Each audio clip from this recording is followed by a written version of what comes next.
How's it going, everybody on YouTube? Griffin here, coming to you with a quick video this morning before I get ready to finish up some breakfast and head on to work this morning. Just wanted to give you all an update on how my marketing is going with Teespring. I know I kind of did that yesterday, but I just wanted to update you all on some changes I made and whatnot, and how it has slightly improved. My Teespring, I haven't had a sale yet, but I've had a lot more views on the shirts, which is pretty good. Like, obviously you have to get views and stuff to start moving up the rankings for the search and whatnot.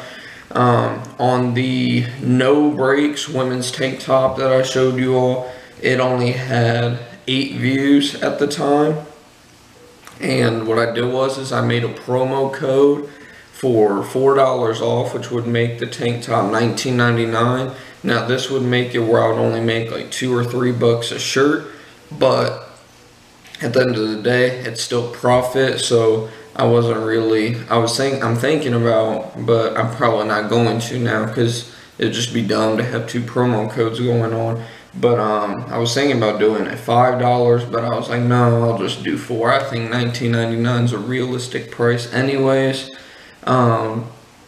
So that's what I did there, and so far it has now had 19 views.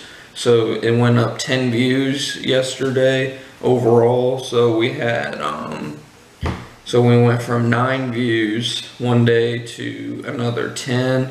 And well, let me backtrack that a little bit, because I didn't put in the promo code until about 8 o'clock last night, 8 p.m. and it's only 8:30 this morning, and we're now at 19. So I was at 9 views about over a day and a half in, and now 12 hours later I'm at 19. So in 12 hours I have 10 more views. So that's a pretty big jump, about 100% jump in views. So obviously more views lead to more buys. Now I haven't had anyone buy it yet from what this is showing, but I feel like that'll change. I think once I get to around 20-25 views, somebody's bound to buy it.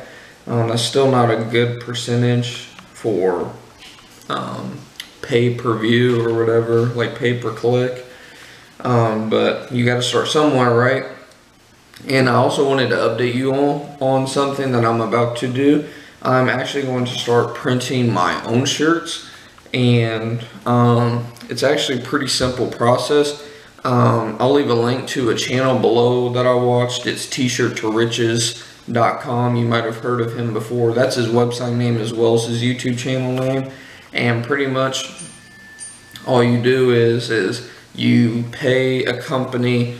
Like, you'll obviously have your design in electronic form or something like that, not just a electronic save. Like, there's some way you format it or something. Then you send it over to the company.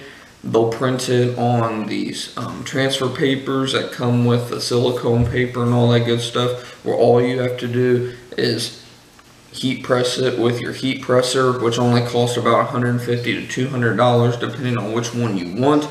I'm going with a $200 one personally, just to be safe, because it's bigger. It goes from 10 by 12 to 12 by 16. So I'm going with that one just because I want to have the best stuff and make sure that I have enough room and whatnot. And then pretty much all you do is you lay your shirt on it. You take your design. It'll be inverted, obviously, because when you put it on, then it goes the right way. You lay it down, squeeze it down for about 6 to 10 seconds. It'll beep when it's ready to come up. Bring it up, then boom, your shirt's done. None of this ironing BS that takes forever. It's pretty much meant for mass market use.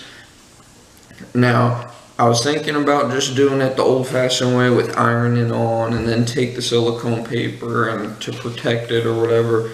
But I think that this is gonna not explode, but it's going to start going up pretty quick, and I just want to be prepared. So I thought I might as well just go ahead and start doing it now.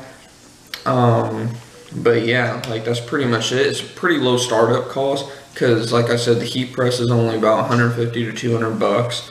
You'll obviously have to pay the company to print the designs, But I mean, you can learn how to print the designs yourself. I mean, not print the designs. Well, you could do that as well, but I wouldn't suggest it personally. But you can learn to create your designs yourself, and everything's a lot cheaper, which is what I'm doing with Photoshop and Illustrator for you guys. I'll show that in the future. And pretty much you can get a startup cost of around $300 to at the most, I would think $500, depending on how many items you're going to print at once. But yeah, that's pretty much it for today.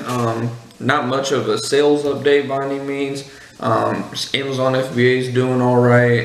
Yesterday we did $50 in sales for the first day of the week or whatever. So started off on a pretty good, I mean, not a really good, I mean, I've had up to $200 days before, so it's not a big day by any means, but just staying consistent. I haven't even really done much with this, so that's a good thing. Once you put in enough work, you can almost put it on autopilot for a while. Now, I still have items to send in. Like I said, I have eBay listings you're all probably going to see tomorrow or Thursday at the latest.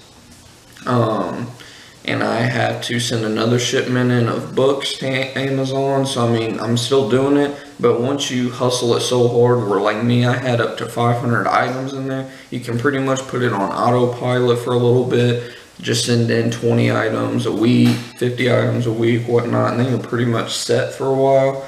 So yeah, I mean, it's pretty good. And yeah, that's pretty much it. If you like this video, be sure to like, and if you're new, subscribe as always, because I do post content daily.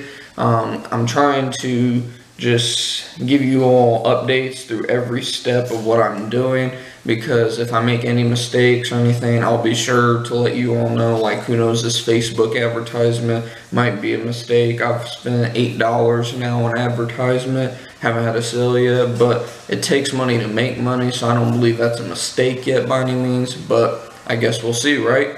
But until next time, guys, just keep on making your money, and I'll see you guys tomorrow.